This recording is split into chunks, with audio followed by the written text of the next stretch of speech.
یہ وہ صورت ہے جس نے مکہ کے بڑے بڑے سرداروں کو زمین پر ناک رگڑنے پر مجبور کر دیا تھا۔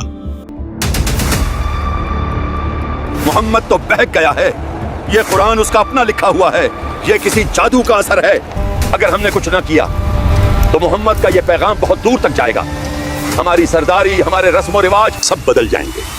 اب وقت ہے کہ ہم سوچ سمجھ کر کوئی فیصلہ کریں، ورنہ دیر ہو جائے گی۔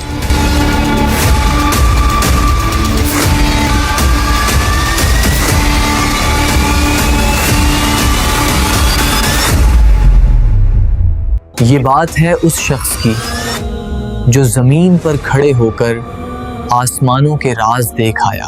یہ بات ہے اس خاص لمحے کی جب مکہ کے لوگ شک اور انکار کی آگ میں جل رہے تھے۔ کہتا ہے کہ جبرائیل آیا تھا، کہتا ہے کہ آسمانوں کے پار گیا تھا، مجنون ہے، شاعر ہے۔ سنا تم نے؟ یہ کہتا ہے کہ اس نے فرشتے کو اس کی اصلی شکل میں دیکھا ہے۔ ارے یہ شخص ہمیں گمراہ کر رہا ہے، یہ جو کچھ بولتا ہے یہ اس کی اپنی خواہش ہے، ہمیں اسے روکنا ہوگا۔ اگر لوگ جان گئے کہ اس کا تعلق آسمان سے ہے تو ہمارے ان بتوں کا کیا ہوگا؟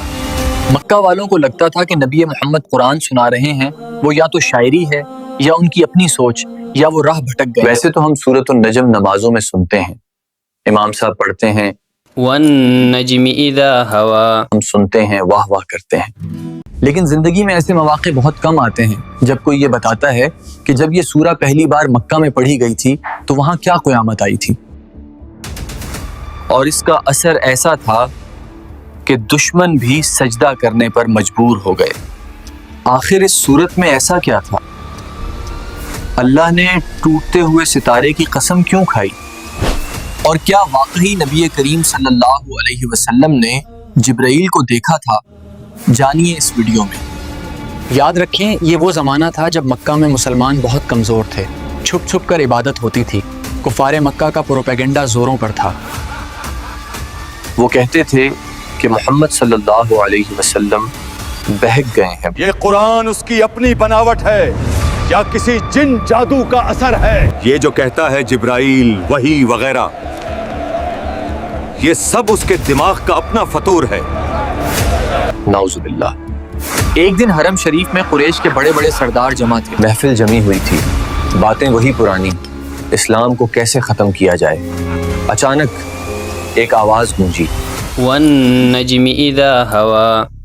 یہ نبی پاک صلی اللہ علیہ وسلم تھے۔ انہوں نے پہلی بار ان سب کے بیچ کھڑے ہو کر سورۃ النجم کی تلاوت شروع کی۔ بسم اللہ الرحمن الرحیم۔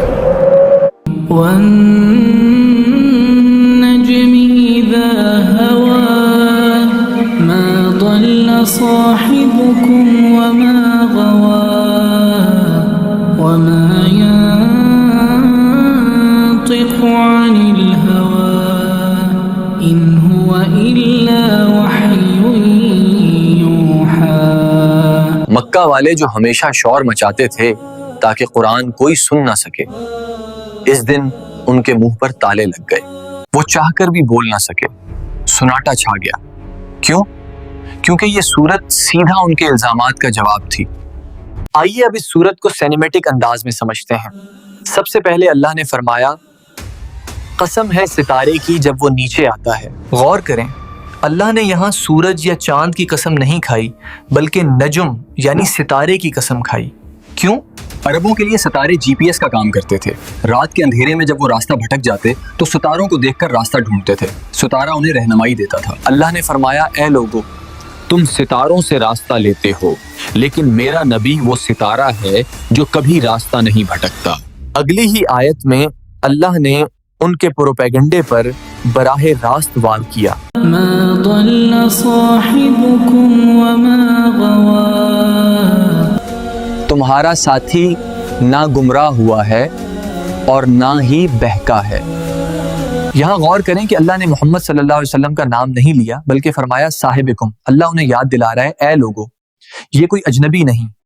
ہمارے آخری نبی کا نام محمد صلی اللہ علیہ وسلم ہے۔ یہی وہ ہے جسے تم بچپن سے جانتے ہو، یہی صادق اور امین ہے۔ تم جانتے ہو کہ یہ جھوٹ نہیں بولتا، تو آج اچانک یہ گمراہ کیسے ہو سکتا ہے؟ یہ جو کہتا ہے جبرائیل، وحی وغیرہ، یہ سب اس کے دماغ کا اپنا فطور ہے۔ اس کا جواب اللہ نے اگلی آیت میں دیا، وما ينطق عن الهوى إن هو إلا وحي يوحى، یعنی وہ اپنی خواہش سے کچھ نہیں بولتا، یہ تو صرف وہی ہے جو اس کی طرف نازل کی جاتی ہے۔ یعنی یہ قرآن جو تم سن رہے ہو، یہ محمد صلی اللہ علیہ وسلم کی ذاتی رائے نہیں بلکہ عرش الہی سے براہ راست نشریہ ہے۔ قریش مذاق اڑاتے تھے کہ کیا واقعی اللہ نے محمد صلی اللہ علیہ وسلم نے فرشتے کو دیکھا؟ علمه شديد القوى، اسے زبردست طاقت والے نے سکھایا ہے۔ یہاں اس واقعے کا ذکر ہے جب نبی کریم نے جبرائیل کو ان کی اصل شکل میں دیکھا۔ حدیث میں آتا ہے کہ جبرائیل کے 600 پر ہیں اور انہوں نے پورے افق کو گھیر رکھا تھا۔ اللہ فرماتا ہے ما كذب الفؤاد ما رأى، دل نے اس چیز کو جھٹلایا نہیں جو آنکھوں نے دیکھا تھا۔ اور پھر ذکر آتا ہے اس سفر کا جو آج تک کسی انسان نے نہیں کیا، معراج کا سفر۔ عند سدرة المنتهى، سدرۃ المنتہا کے پاس یہ وہ مقام ہے جہاں فرشتوں کی بھی حد ختم ہو جاتی ہے۔ جبرائیل کہتے ہیں یا رسول اللہ، اس سے آگے میں نہیں جا سکتا، اس کے بعد صرف آپ جائیں گے۔ وہاں نبی پاک کریم نے اللہ کی بڑی بڑی نشانیاں دیکھی۔ تو تصور کیجئے حرم مکہ میں خاموشی ہے، نبی کریم آیات پڑھ رہے ہیں، کفار پر ہیبت طاری ہے، ان کے سامنے 360 بت ہیں، لیکن سورۃ النجم ان بتوں کی حقیقت کھول رہی ہے۔ لات، عزا اور منات یہ صرف نام ہیں جو تم نے اور تمہارے باپ دادا نے گھڑ لیے ہیں۔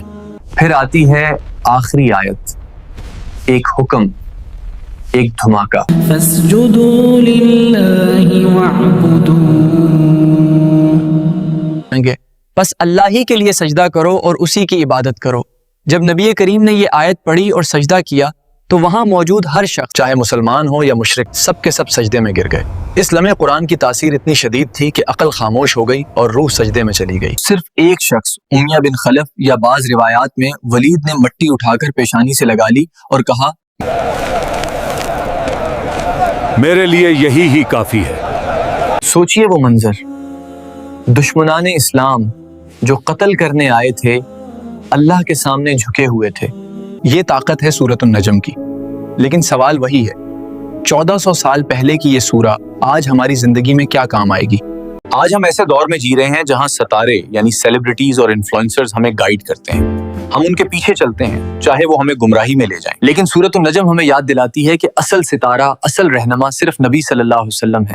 تمہارا یہ ساتھی تمہیں کبھی غلط راستے پر نہیں جا سکتا۔ جب ہم سائنس، فلسفہ یا رجحانات کے پیچھے بھاگ کر دین پر شک کرنے لگتے ہیں تو یاد رکھیں نبی کریم اپنی خواہش سے نہیں بولتے، ان کا ہر لفظ، ہر سنت اللہ کی طرف سے منظور شدہ ہے۔ ہمیں شک کی نہیں، یقین کی نظر سے دیکھنا ہوگا۔ آج ہم سورۃ النجم سنتے ہیں مگر ہمارا دل نہیں کانپتا، کیوں؟ کیونکہ ہم نے قرآن کو صرف ثواب کے لیے پڑھا ہے، ہدایت اور سمجھ کے لیے نہیں۔ میری درخواست ہے قرآن کھولیے، اسے پڑھیے، سمجھیے۔ اپنے بچوں کو بیٹ مین اور سپر مین کی کہانیوں سے پہلے اس نبی کی کہانی سنائیے جو آسمانوں کے پار گئے اور لوٹ کر آئے تاکہ ہمیں بچا سکیں۔ اگر آپ چاہتے ہیں کہ ہم اسی طرح قرآن کے چھپے ہوئے خزانے آپ تک لاتے رہیں تو ہمارے چینل کو سبسکرائب کریں۔ ستارے ٹوٹ جاتے ہیں مگر اللہ کا کلام کبھی ضائع نہیں ہوتا۔ جزاک اللہ خیر۔ السلام علیکم۔